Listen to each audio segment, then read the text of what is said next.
নওগাঁয় আলুর ফলন ভালো হলেও বাজারে দাম না পেয়ে হতাশ কৃষক। কৃষি উপাদানের দাম বৃদ্ধিতে উৎপাদন খরচ বেড়েছে, সেই তুলনায় দাম না পাওয়ায় মারাত্মকভাবে ক্ষতিগ্রস্ত হচ্ছেন কৃষক। কৃষি বিভাগ বলছে চলতি বছর জেলায় প্রায় 5 লাখ মেট্রিক টন আলু উৎপাদন হয়েছে। বাবুল আক্তার রানার তথ্য ছবিতে ডেস্ক রিপোর্ট। বিস্তীর্ণ মাঠ জুড়ে আলু উত্তোলনে ব্যস্ত কৃষক। লাভের আশায় আলুর চাষাবাদ করে হতাশায় পড়েছেন তারা।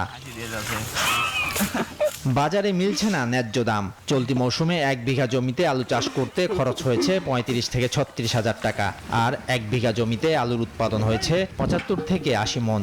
বাজারে আলু বিক্রি হচ্ছে 380 থেকে 400 টাকা মন।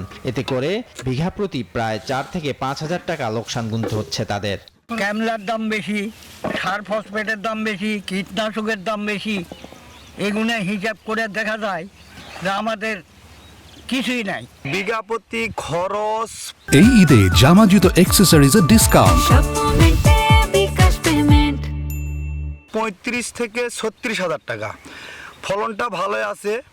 সার, কীটনাশক, পরিচর্যা খরচ বাদ দিয়ে লাভ তো দূরের কথা, উৎপাদন খরচ তোলা নিয়ে বিপাকে কৃষক।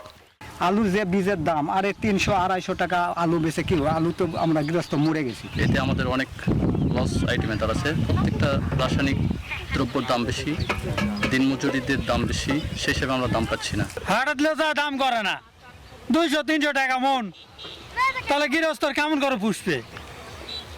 গৃহস্থ তো এবার মরা। আবহাওয়া অনুকূলে থাকায় এবার ফলন ভালো হয়েছে, তবে বাজারে দাম তুলনামূলক কম বলে জানান কৃষি বিভাগের এই কর্মকর্তা। রোগবালাইয়ের আক্রমণ কম থাকার কারণে এবছর নওগাঁ জেলায় আলুর বাম্পার ফলন হয়েছে এবং বাজারে আলুর সরবরাহ ব্যবস্থা ভালো থাকার কারণে আলুর বাজার মূল্য গত বছরের তুলনায় বেশ কম।